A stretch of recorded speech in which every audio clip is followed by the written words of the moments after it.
Welcome back to my Facebook page.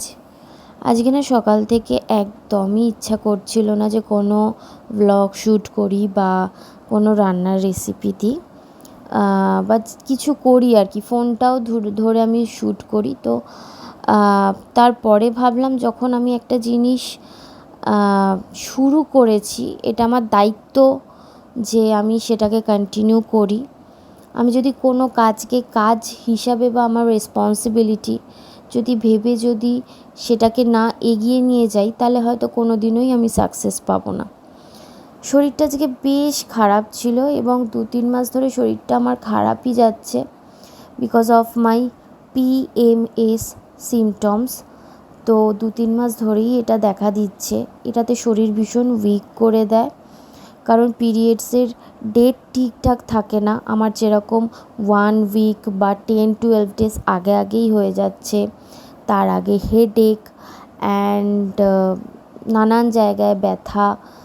তো এই ব্যাপারগুলো হচ্ছে, ডাক্তার দেখিয়েছি।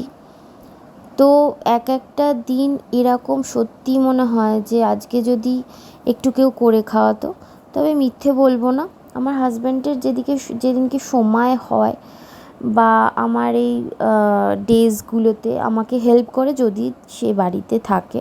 তারও অফিস থাকে, তার ওয়ার্ক ফ্রম হোম হলেও অফিস, তাকে অফিস বেরোতে হলেও তার কাজ।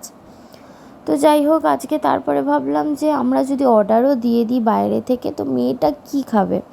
কারণ আমার মেয়ে না এখনও বাইরের খাবার সেইভাবে খেতে শেখেনি, আমরা দিই না।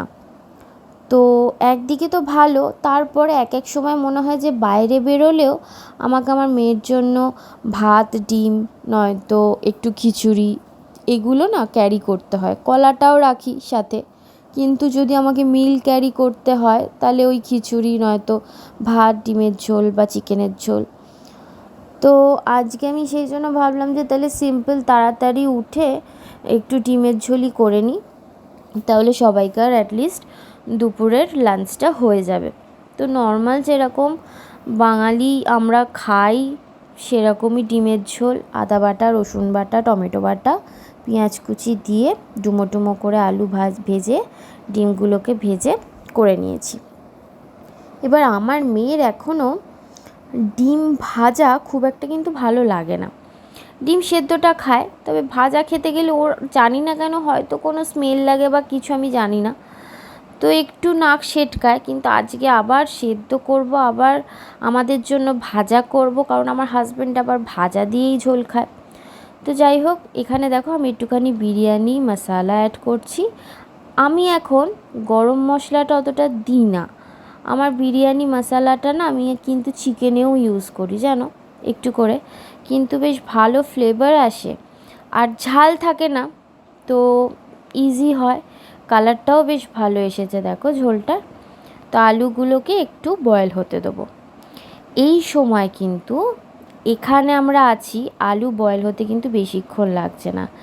কিন্তু যখন হায়দ্রাবাদে দেখেছি নতুন আলুগুলো যখন ওঠে এই সময়তে কি শক্ত থাকে, তখন কিন্তু আমাকে আলু বয়েল করেই কিন্তু তরকারি করতে হয়। আর এখানে মাম্মা যেহেতু স্কুল শেষ হয়ে গেছে, মানে নিউ ক্লাসে উঠবে, তো সেই কারণে ওনাকে আমি হোমওয়ার্ক দিই। আর আমার মেয়ে পড়তে বা লিখতে খুব ভালোবাসে আর ড্রয়িং করতে, তো সেই কারণে রান্নার ফাঁকে ফাঁকে আমি ওকে হোমওয়ার্কগুলো দিয়ে আসছিলাম। ওর কিন্তু চান টান করা হয়ে গেছে, ও ওয়েট করছিল খাবার জন্য। তো এখানে আমার ডিমের ঝোলও রেডি, এবং একটু ওপর দিয়ে ধনেপাতা কুচি দিয়ে দিয়েছিলাম। তো তারপরে ভাবলাম শুধু ডিমের ঝোলটা না গ্রেভিটা একটু কম হয়ে গেছে, তো ভাবলাম যে ঝটপট করে তাহলে একটুখানি মিক্স ডাল করে নিই। তো ঝটপট করে একটুখানি জিরে ফোড়ন আর শুকনো লঙ্কা দিয়ে মিক্স ডাল করে নিলাম। তো এটা ছিল আজকে আমাদের লাঞ্চ। কেমন লাগলো ভিডিওটা জানিও। আর যারা আমার পেজে নতুন, তারা প্লিজ আমার পেজটাকে একটুখানি ফলো করে দিও। আশা করি আমার ভিডিওগুলো তোমাদের ভালো লাগছে। প্লিজ কমেন্ট করে কিন্তু জানিও। আর যারা আমার চ্যানেলকে বা আমার ফেসবুক পেজকে যারা ফলো করেছো, তাদেরকে অসংখ্য ধন্যবাদ আমার পাশে থাকার জন্য। এইভাবেই তোমরা আমার পাশে থেকো। আর আমি দেখো বিশাল থেকে না এই মিক্স ডালটা এনেছিলাম, বাট স্বাদ খুব একটা ভালো না জানো। হাঁড়িতে না ভাত করেছি আজকে, আর হাঁড়িতে ভাত করি না, আমি রাইস কুকারেই ভাত করি। যাই হোক, এইটুকুনি ছিল আজকের ভিডিওটা। নেক্সট ভিডিওতে তোমাদের সাথে দেখা হবে। তোমরা সবাই ভালো থেকো, সুস্থ থেকো, নিজেদের খেয়াল রেখো। নেক্সট ভিডিওতে খুব তাড়াতাড়ি তোমাদের সাথে দেখা হবে। টাটা।